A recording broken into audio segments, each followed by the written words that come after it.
Hey everybody, Cam Mac coming to you from the Cam Mac Adventures, also my new segment Bibbidy Bobbidy Bartender, where you can learn to make favorite Disney cocktails at home. I'm going to show you on a brief tutorial right now how you can make your own simple syrup. That way, when I tell you there's simple syrup in a recipe, it's easier to follow along at home because you'll already have some ready. So let's get started.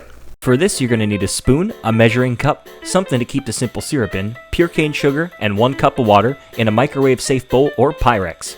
Now take that cup of water in the Pyrex or microwave-safe bowl and bring it over to the nearest microwave. You're going to want to place it in there for 3.5 minutes on high, and that will ensure that the water is hot and possibly boiling by the time you're ready to make simple syrup. Once it's done, reach in there and carefully remove the water.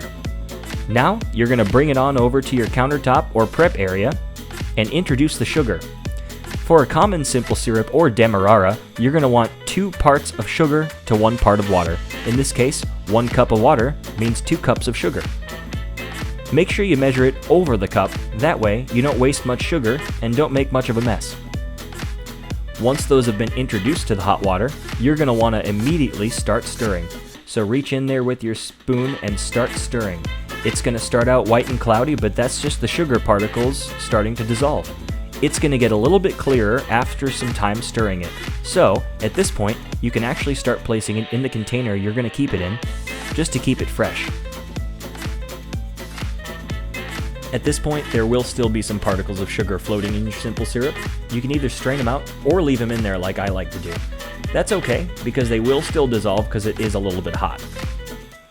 If it is cooled enough, you can place the cap on there. Not too tight though. Then, bring it on over to the fridge, stick it in there, and let it cool. It will take a little while, but when it's done and nice and cold, you'll have a nice clear, simple syrup for your cocktails. Thanks for watching, and we'll see you on the cocktail vlog.